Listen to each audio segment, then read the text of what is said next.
Like, if you hear an employee complain about Nav Canada, there's probably something wrong with the employee. Like, it's such a good company.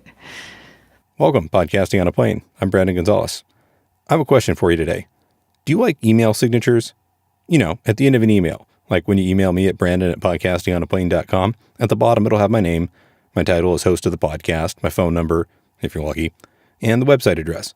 You know, the usual. Everything you need, nothing you don't. But some people get really into these. Like, they'll include an inspirational quote, straight off a motivational poster. And maybe it's just me, but it seems like the more salesy the person, the more often the quote is about something like integrity.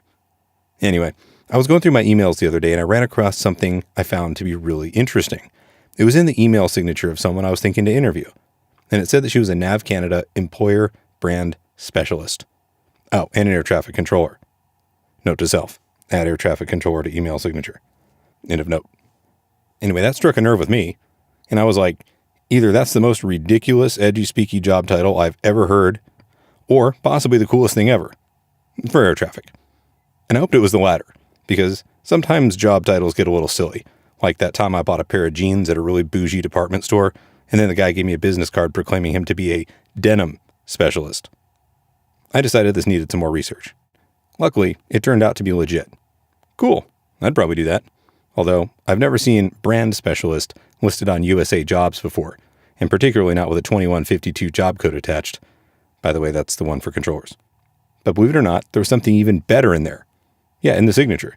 It wasn't an inspirational quote at all, but more of an inspirational state of being. It says she's the founder and the chair of Aviation Canada. Well, I went to the website, and here's what it said. Overcoming a decidedly challenging early life which left her dejected and disillusioned, a single mother raising 4 children, Kendra discovered quite by accident that the pathway to her own salvation lay in helping others find theirs.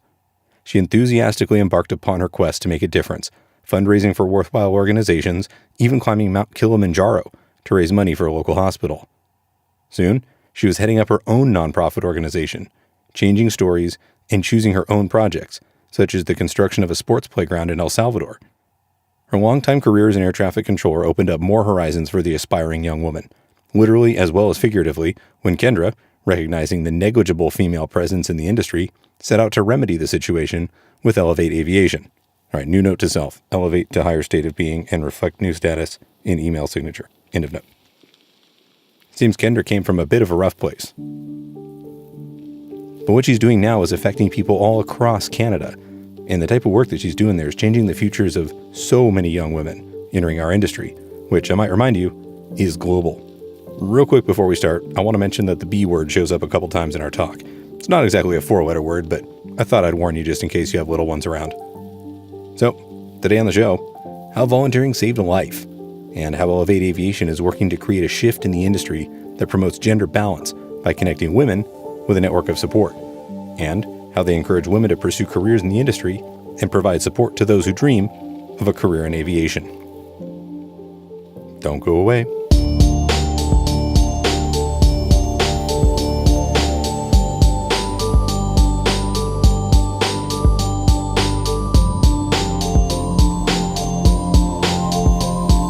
All right, Kendra, well, the first question I really have for you is Tim Hortons coffee as bad as I hear it is? Oh my God. I don't know. I actually don't drink coffee, but I go to Tim Hortons a lot for their steep tea. Well, then it's probably better than the coffee, right? Well, and I'm from the East Coast, and Tim Hortons is just like the go-to of everybody. Actually, a lot of people in Canada. So I don't know. I think it's good. I've never heard of an air traffic controller that doesn't drink coffee. Well, there's me. There's a few of us, but not that many. So it's not a Nav Canada thing. It's just you. Yeah, I think so. All right. Okay. Well, when I was looking over your website before we did this, one of the things the word that caught my eye was before you decided to become a controller, I caught the word in your bio, disillusioned, and I just couldn't believe that. And then you decided to get into air traffic. Tell me about that. Well, I guess I can just kind of give you the short version of my story, which kind of leads to where I am today. And it started, who knows when it actually started, but when I was 13, I had ran away from home. And when I'm speaking about this, I always say to the audience, who ran away from home? And then, they snuck back in the next morning, whatever they were doing that night. But I didn't. I ran away from home at 13 and I never ever went back. And I lived out in the streets for a little while. And eventually I ended up in the foster care system. Grew up in the foster care system for a little bit. And for me anyway, I don't know about everyone who's grown up that way. There's not a lot of self-confidence, self-esteem, or self-love. And so you make a lot of bad decisions. And my life just kind of was full of some bad decisions. And eventually I found out about air traffic control and I started training to become an air traffic controller. And it was really one man that took me on and convinced me to believe in myself. And that's why I became an air traffic controller. When I was training, the success rate was 7%. And they wanted to let me go towards the end of my training. And this one man, Mr. John Bright, he came in and he knew I could do the job, but he knew I didn't believe in myself. And he helped me become an air traffic controller by believing in myself. And all that's kind of a very quick version of it. You can ask questions if you like, but that's kind of always stuck with me that someone did that for me. And so years later, I started a nonprofit to help mentor other people. So you feel that feeling of somebody else believing in you was really the magic ingredient? Yeah, I don't think it's even that he believed in me so much as he convinced me to believe in myself. That was the real thing. Wow. What is training like at NAV Canada in a terminal environment? Probably the same as everywhere. It's the training, we always say once you get your license, it's not that stressful, but the journey to getting your license is very stressful. So it's definitely stressful. It's always that push to keep going, keep learning, don't do anything wrong. And it's just a stressful journey, but as you know, so worth it when you get your license at the end. NAV Canada has actually started a Thrive program. So with Elevate, we have a mentorship program, but on top of that, inside NAV Canada, when you start on your first day at NAV Canada, you're assigned a Thrive peer. So it's a mentorship program inside NAV Canada as well. They're really working on trying to change what training looks like. Back in the day, it used to be, no one would talk to you if you were a trainee and you were not really a person if you were a trainee. And now they've worked really, really hard to change that. And they're giving training to their instructors and really making it about helping people succeed more than just throwing them in the hot seat and see if they succeeded. Are there specific people who do the training there that that's their only job, or controllers that have to volunteer for that? Or is everybody sort of certified to do on-the-job training? It's controllers that volunteer to go up and train, and you get a course to become an OJI. It's called on-the-job instructor. And so you take your course, you become an OJI, and then you can go upstairs and teach and be an OJI. But it's on a volunteer basis. What percentage of controllers would you say actually do volunteer to do that? That is a question I've never been asked. Does it seem like a high percentage, or does it seem kind of low, or somewhere around the middle? Boy, unofficially, that's a good question. I would say, if I had to just take a stab at it, I'd say someplace around 50%. So somewhere around the middle? Yeah. Okay. Yeah, I really don't know. That's a good question. No, I like that, though, that, it's not everybody just is expected to do it and that's it, because so many people don't want to do it. They're not interested. And then, if you don't want to do it, you're probably not going to be a very good teacher. Yeah, that's right. I noticed that you're a NAV Canada Employer Brand Specialist. What is that? Mm-hmm. Well, because I've been doing Elevate for so long, and it's been really interesting when I started out doing what we're doing with Elevate, and before it was actually even called Elevate, NAV Canada, there was different leadership, and NAV Canada told me, don't say their name in the media, don't talk to the media, and they really avoided everything that I was doing and that our team, as we were building a team, what we were doing. Now with the new leadership and just, I guess, the way the world has changed, the leadership at NAV Canada has really gotten behind and supported what we're doing, so much so that they've given me a 6-month term to not be an air traffic controller right now, and they're paying me to basically work from home and travel the country and talk about careers in aviation and just raise awareness for Nav Canada and raise awareness for other careers in aviation. So it's been just an absolute blessing in my life that they believe in me and they believe in what we're doing enough to actually create a position. Despite the fact that you're private, do you have any sort of labor union or work group or anything like that that represents you other than just the employer? Yeah, we do. We have a union. It's called CACA, and we all, as controllers, we have to be part of that union.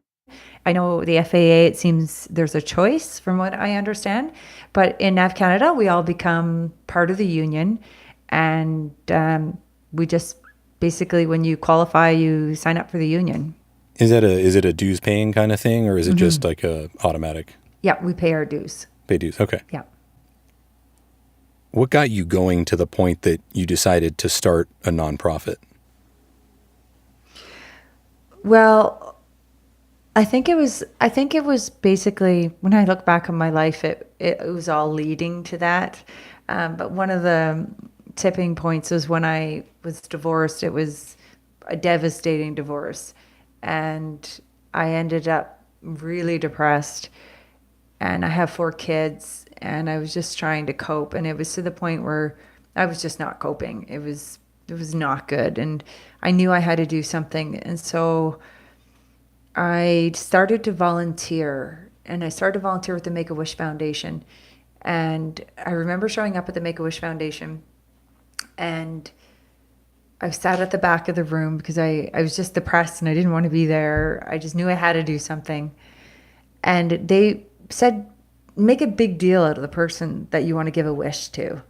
And they said, don't skimp on that. Like, just dream and think of what you can do to make this person's wish fantastic. So we all got in line for our wishes at the end. And of course, I was at the end of the line, and everyone was getting like, trips to Disney World to see a princess or go see a singer. And I get up there and I get a hot tub in Leduc. And Leduc is a little tiny town, a little town outside of Edmonton. And I was like, a hot tub? What am I going to do with this hot tub? And so I went back home, and I kind of just started, it started building, and it was like, well, maybe I should get pizza. And then it was, maybe I should get the firefighters to come out and fill up the hot tub. And then it grew to this parade.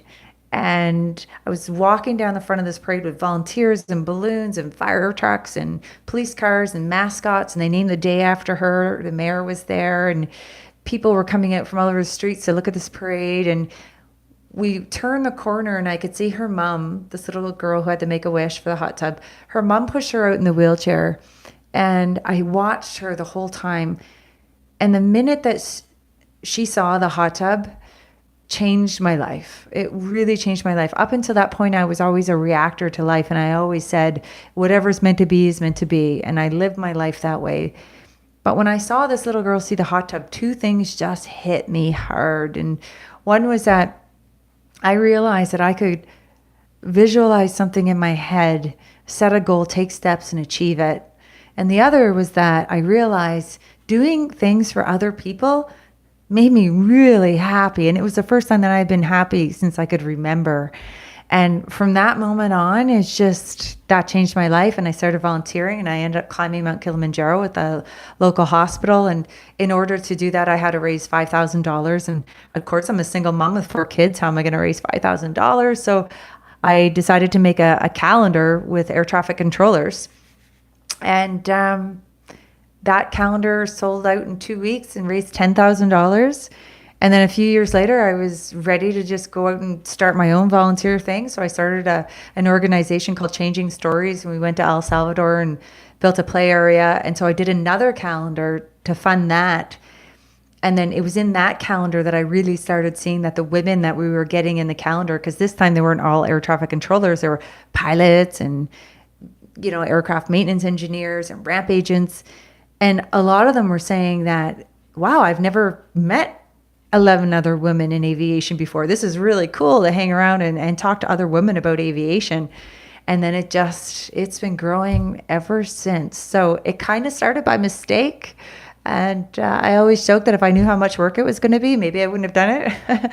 But we're here now, and it's growing, and it's just been an incredible journey, just seeing the lives that we're helping change. So then tell me about the start of Elevate. You woke up one day and just said, hey, after all this, now I know how to apply this to air traffic, or how did you actually decide to do something that would help women get into career fields in aviation? It started with that calendar, and after the second calendar, we were looking at making the third calendar. I knew I didn't want to be a calendar maker. Like it's just didn't really make sense that we're making these calendars, but we're watching these women come together that we're bringing together, and they were sort of mentoring each other. And I asked a lot of questions to a lot of people, and until it finally became clear that we need to start a mentoring program. And that's where it started, and we turned that into a nonprofit organization when we started our mentoring program. So we're now doing a 5-tier mentorship program. We're still working on the 4th and 5th tier; they're in development. But it's so awesome that we're doing this 5-tier mentorship program, and we started, speaking engagements, and we go into schools. We bring people out to us. We do cross country tours, and it just is growing all across Canada. And so I know it's meant to be, because we're just pulling on the reins right now and trying to slow it down, because we don't want to grow too big, because it's exhausting. So we're just, taking it step by step and see where it goes.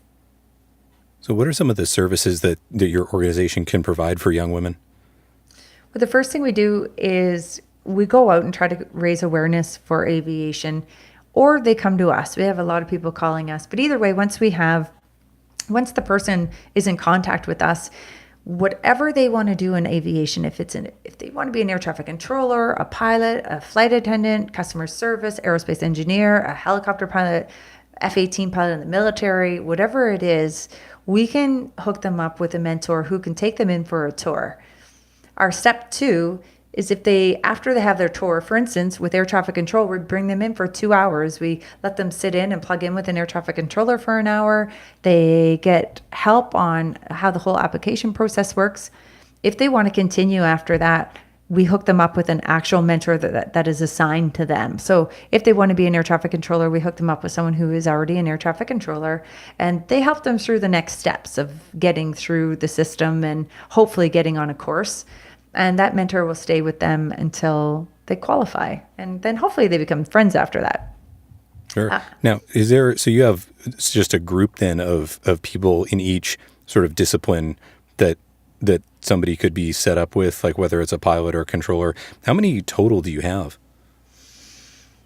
That's a good question. I don't really know right now. The last time I looked, I think we were at about 200 of the mentors, and growing. We're trying not to advertise it too much right now, because we need to get everything starts. It's funny how things start. Like right now we're working on a spreadsheet. So when people sign up, we put them on the spreadsheet and then we assign them a mentor, but that's becoming almost unmanageable. So we're looking right now, we just raised some money at our fundraiser for a mentorship program where we can automate that a little bit, because it's a lot of work, and these are volunteers looking after all this. So it's a lot of work, and we're just looking at ways to make it better so we can bring on more mentors, because we get people all the time asking us if they can be a mentor with us.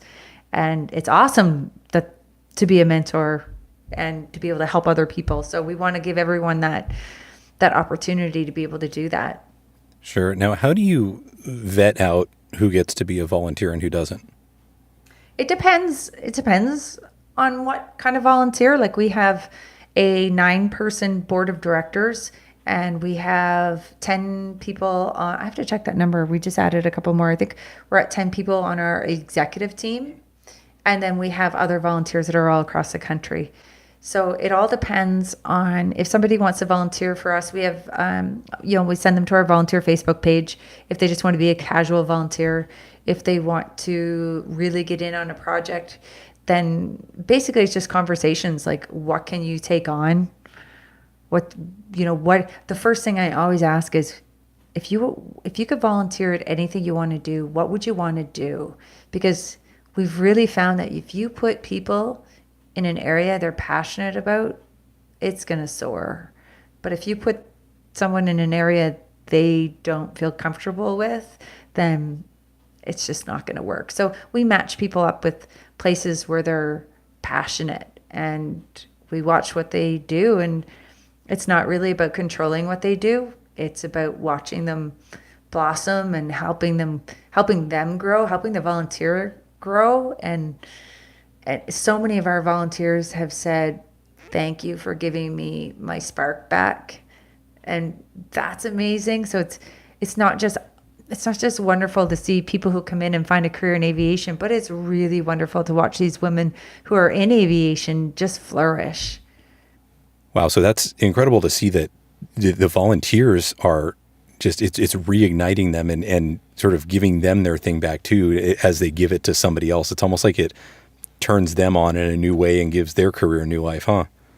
It really does. Like almost every volunteer who has really taken on a project has come to me and thanked me, even if it's not me that they need to thank, but they'll be like, thank you for giving me that spark and that passion back. And part of our role, I really think that part of our role is giving women their power, letting them see what amazing things they can do. I came from a place where I was in a very bad relationship, well, a couple, and my life was in my husband. My self-worth was in my husband.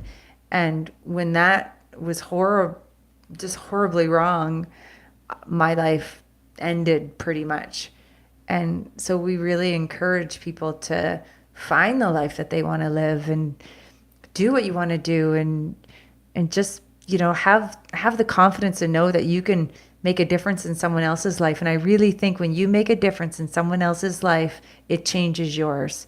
And I see it over and over and over again. And that's every time I see it, I get more energy to keep going. And it's so amazing for me to be part of this. What are the most popular career fields that your group mentors in? I would say air traffic control and pilots are the most. There's more. There's flight attendants. And some people ask us, why do we mentor flight attendants? And I always respond that that's aviation too. And it's a great introduction to get people to stay in aviation, especially if we're mentoring them into flight attendants. They know we're here and they know that there's other possibilities if they want to continue and do something else. But we have a ton of air traffic controllers, but I think that's also because we're very heavy on the air traffic control volunteer side. Sure. Now, how do airlines, or I guess just other aviation companies, feel about, for instance, say a pilot would like to be a mentor, and some young woman would like to become a pilot, and you say, great, we'll match you guys up. Now, how is that going to work? Are the airlines pretty good about allowing them to go visit the operation? Do they get to ride along or fly or visit the simulators, or how does that go? Well, the airlines are becoming more and more supportive. As far as our mentorship program goes, though, we send them to flying schools. So in Edmonton, we send them to the Edmonton Flying Club, and they can go for a discovery flight and talk to the chief flight instructor who tells them all about how to become a pilot. We'll hook them up with a Air Canada or WestJet or Air Inuit or North Caribou, Canadian North pilot, but they don't necessarily go for a flight with Air Canada. They will talk to those pilots about their journey and how they became an Air Canada pilot, and they'll go for coffee or go for dinner. But the actual flying will happen at a flying school. Yeah, in the United States, it's so difficult. If as controllers, we get a couple ride-alongs per year, I mean, 2 to be exact, and it's great, but it is so difficult to really have airlines open up to help. And I realize it's a post 9/11 world, and that's unfortunate. But to try to mentor somebody who wants to become a pilot, I think flight schools they're still very open to it. But airlines, I don't know if they want to or not. But it's just so difficult to make stuff like that happen. Well, the amount of support we're getting, we've gotten a couple government grants now. And I think that's really helped establish us as here to stay. And the airline companies are really coming on board. They're sponsoring our events that we have, like our cross country tour. The way we run our cross country tour, we have 4 women in the morning, all from different careers, who talk about their careers. And I always coach them to share their personal story a little bit first and then go into your career, so that there's a bond that happens with the young ladies who come to our tours. And then in the afternoon, we actually take them into the control centers, to the towers. We go see an airplane. Depending on the city, we do different things. And we're going to 20 stops this year across Canada. And the airlines all send their own employees on that. So that's how we make that work. So if there's WestJet pilots or WestJet flight attendants or Air Canada, they'll support their employees. So Nav Canada hosts a lot of these across Canada, and Nav Canada actually pays for their employees to go out on these cross-country tours. So that's one of the ways that they're on board with sponsoring us. There's a few different things we're doing, but that's one of them. And it's wonderful to see all these companies come on board and be willing to host and be willing to open their doors for us to go in and visit simulators and aircraft mechanic and areas. And it's been really nice to see them kind of embrace Elevate now. Sure. Now, since you mentioned sponsorship, I noticed that you guys received a not insubstantial grant from the was it the funding from Federal Status of Women? Tell me about them. Well, we received $426,410 from the Federal Status of Women to do a 3-year project to determine why women aren't looking at aviation as a career for economic security. We're really, really excited about this. We're in the first stage right now, which is the data collection. So we're going all across Canada and going into all kinds of different areas, from schools to air cadets and general public and all kinds of different areas. And we're going to collect a bunch of different data. From that, we're going to start interviews and focus groups with people who are already in aviation. And then from all of that, we're going to come up with recommendations for the industry to get out there and find better ways to attract women into aviation. We are so honored to get this grant and to be trusted with this project. And we're just excited. We already have a little pre-data that came in, and I didn't know I'd be so excited about data collection. But it's pretty amazing to see and to just, I don't know. Well, this project will end in, we're half a year into it, into the 3 years.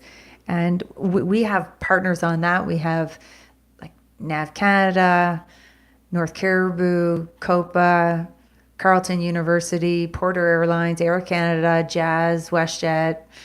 I don't have them all in front of me right now, but we have a lot of the industry partners, or a lot of the industry is partners on that project. And so I think with all those people on board, we're going to make sure we try to do our best to really make that project have impact. Sure. And, it's fascinating, too, that not only are you a resource for young women that would be interested in getting into these career fields, but also that the government would be considering you a resource to actually figure out an issue, figure out what's wrong, and then take action to do something about it. Yeah, we're so excited about this project.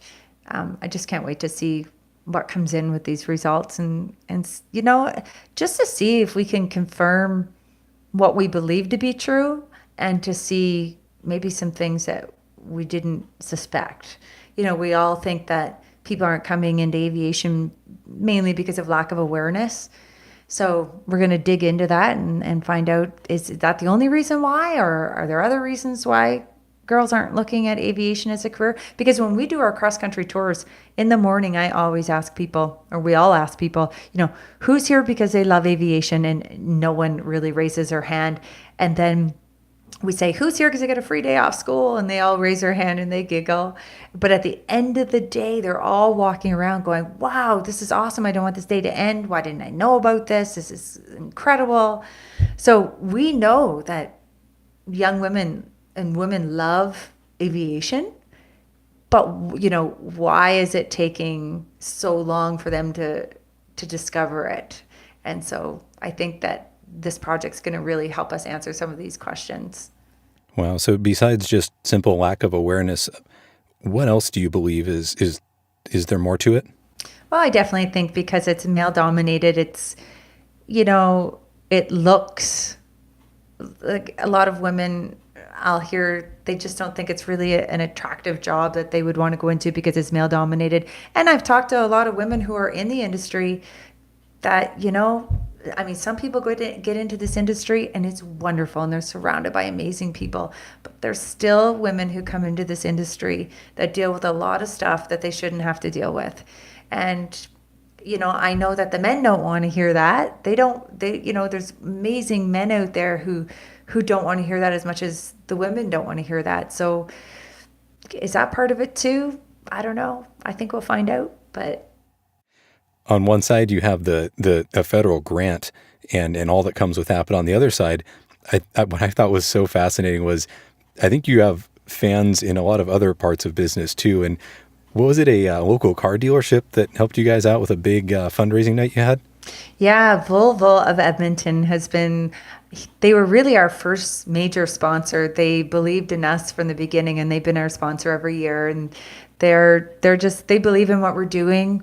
A lot of people have questioned, like, why are we targeting women to come into aviation? And then there's other people who believe we should be targeting women to come into aviation because they have daughters and they want all options open to their daughters and their wives and their girlfriends, and they believe in what we're doing. So they're one of those people that just believe in what we're doing and believe that just showing opportunities inside an industry that is still male dominated is a good thing to do. So they're great supporters of ours. So then what's next for you and Elevate?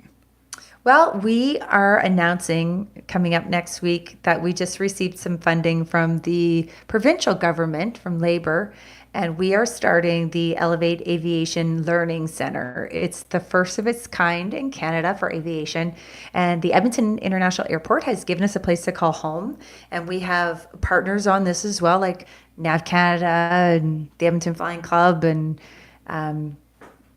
North Caribou and Canadian North, and we have these partners. So we are doing week-long workshops out at the airport where students and adults will come out for an entire week and have hands-on fun learning experience about aviation. And they will actually get school credits for this. If they're in high school, they're going to get school credits.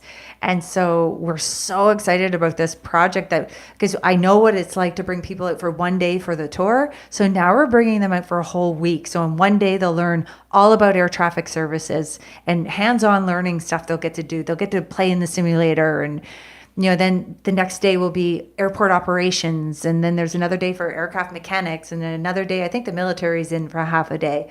And technology and drones, and they're going to just get to have, and it won't be sitting in a class looking at PowerPoint. They're going to be doing stuff for the whole week.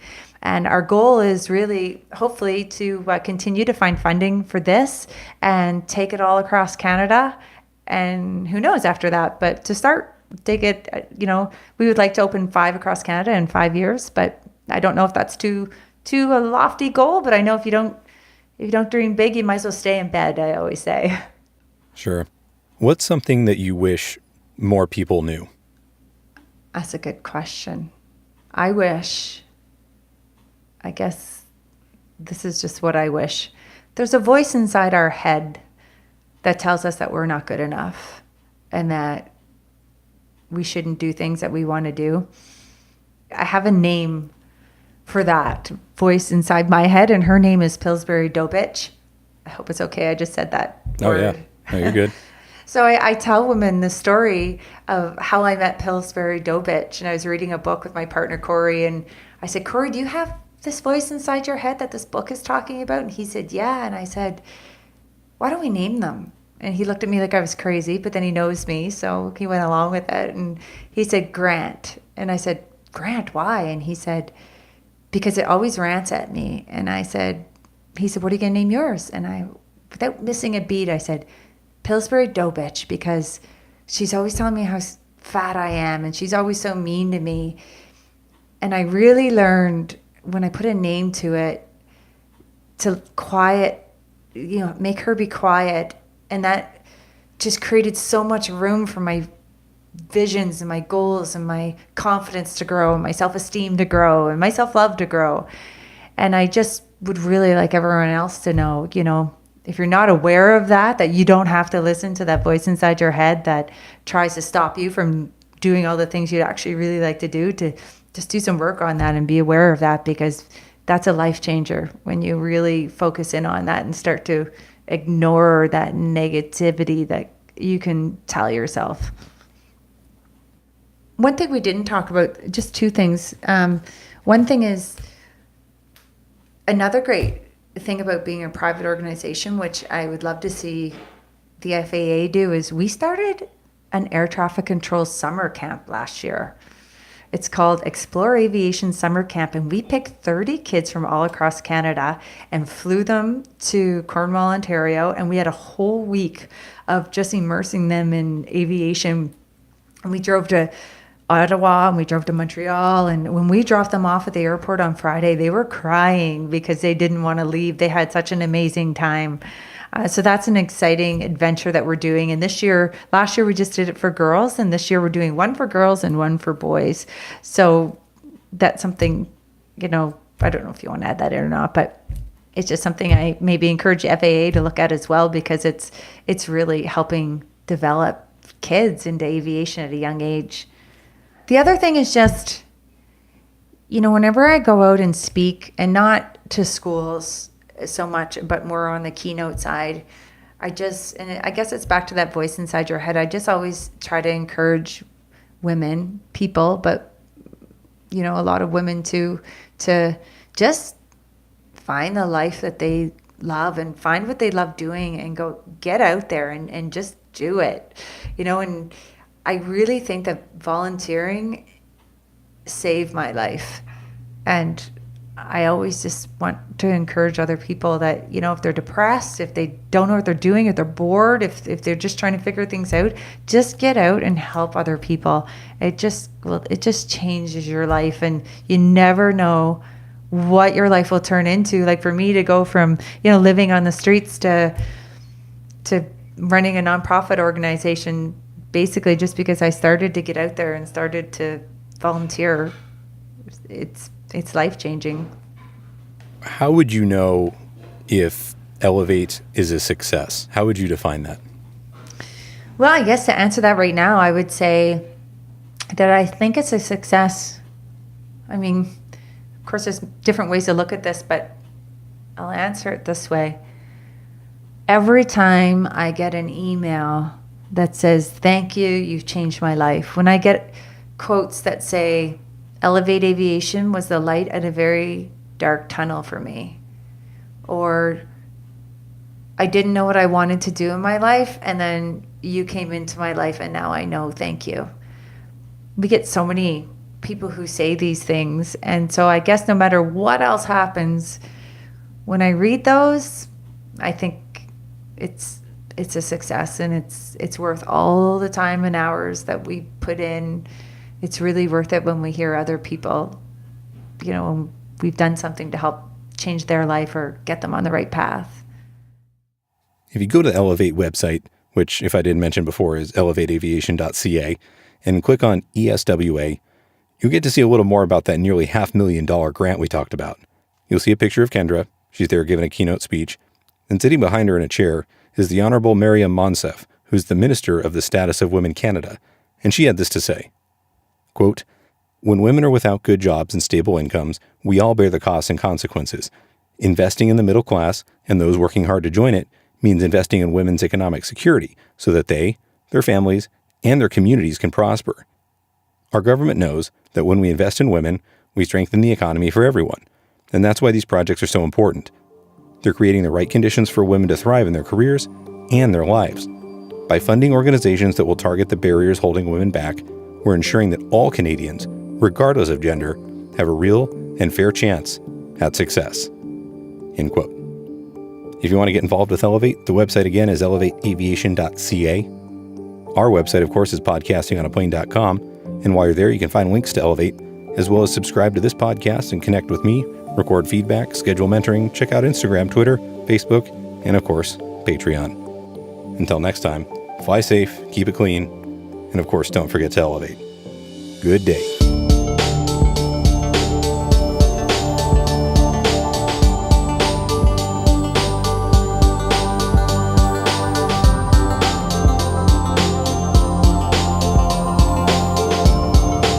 Podcasting on a Plane podcast is presented for entertainment purposes only. My comments and those of my guests, the website's content, and any of the social media, etc., are not part of my official responsibility as a controller or an FAA employee.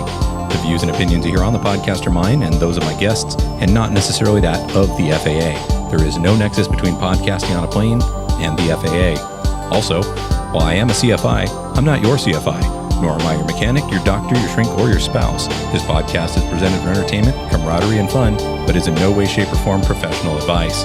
It's not legal counsel, and it's definitely not flight instruction. If you are in need of professional advice, get some from somewhere more appropriate than a podcast, no matter how good this one may be.